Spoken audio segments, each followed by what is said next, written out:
কেন্দ্র করে আমাদের সমাজে ব্যাপক উন্মাদনা দেখা যায়। এ বিষয়ে সমাজের যুবকদের প্রতি আপনার নসিহা কামনা করছি। ফুটবল বিশ্বকাপ কিংবা ক্রিকেট বিশ্বকাপ বা এই জাতীয় যে ইভেন্ট বা টুর্নামেন্টগুলো হয়ে থাকে, এগুলো জুয়ার আসর সেটি বলার অপেক্ষা রাখে না। যেগুলোকে আমরা নিছক বিনোদন হিসাবে গ্রহণ করছি, এগুলো বিশ্ব বেনিয়াদের অনেক বড় বাণিজ্যের অংশ। ফলে আমরা মূলত সেই ব্যবসার টুল হিসাবে ব্যবহৃত হচ্ছি। আমাদেরকে ইসলামী শরিয়া সুস্থভাবে বেঁচে থাকার প্রয়োজনে বিনোদনের বহু পথ, বহু উপায় রেখেছে। সেগুলো আমাদের অবলম্বন করা উচিত। নবী করিম সাল্লাল্লাহু আলাইহি ওয়াসাল্লাম বলেছেন, "মিন হুসনি ইসলামিল মারই তারকুহু মা লা ইয়ানি।" একজন মুসলমান ইসলাম সুন্দর হবে তখনই যখন সে অনর্থক অহেতুক কাজ পরিহার করবে। কোরআনে কারিমে আল্লাহ তাআলা সফল মুমিন এবং জান্নাতুল ফিরদাউসের উপযুক্ত হবে যে সমস্ত মুমিনরা, তাদের বৈশিষ্ট্য বলতে গিয়ে সূরা মুমিনুনের শুরুতে বলেছেন, "ওয়াল্লাযীনা হুম আনিল লাগবি মুরিদুন।" যারা লাগব বা অহেতুক অনর্থক কাজ থেকে বিরত থাকবে, বেঁচে থাকবে, এই মানুষগুলো জান্নাতুল ফিরদাউসের অধিবাসী হবে। সেজন্য এ সমস্ত খেলাধুলাতে মত্ত হয়ে থাকা, এগুলোতে মাশগুল হয়ে থাকা এবং এগুলোর মধ্যে উন্মাদনায় ডুবে থাকা, এটা কোনো মুমিনের সাথে যায় না। একজন মুমিন যিনি আখিরাতে বিশ্বাসী হবেন, একজন ঈমানদার তিনি জান্নাত জাহান্নাম বিশ্বাসী হবেন, তার কাছে জীবনের প্রতিটা মুহূর্ত গুরুত্বপূর্ণ, তিনি সময় নষ্ট করতে পারেন না এভাবে।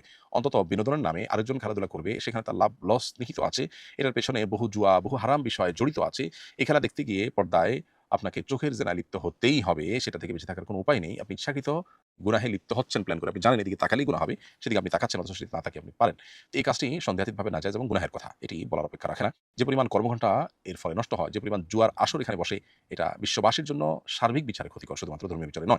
অনলাইন অফলাইনে যে পরিমাণে মারামারি হয়, হানাহানি হয়, যে পরিমাণে আপনার রেষারেষি হয়, এমনিতে আমাদের সমাজে ধর্মীয়, রাজনৈতিক নানা কারণে ভেদাভেদের অভাব নেই। আবার খেলাকে ঘিরে আমরা বিভিন্ন দেশের অনুসারী হয়ে ভাগ হয়ে আপনার গন্ডগোল ফাসাদ হতে পর্যন্ত দেখা যায়। অনেকে আত্মহত্যা করতে পর্যন্ত দেখা যায়। রাজ্যে খেলা দেখা এবং স্বাস্থ্য ঝুঁকি, পড়াশোনা নষ্ট হওয়া সহ বহুবিধ ক্ষতি এই সমস্ত টুর্নামেন্টের কারণে আমাদের হয়ে থাকে। লাভ যদি আমরা বলি তাহলে অলমোস্ট 0।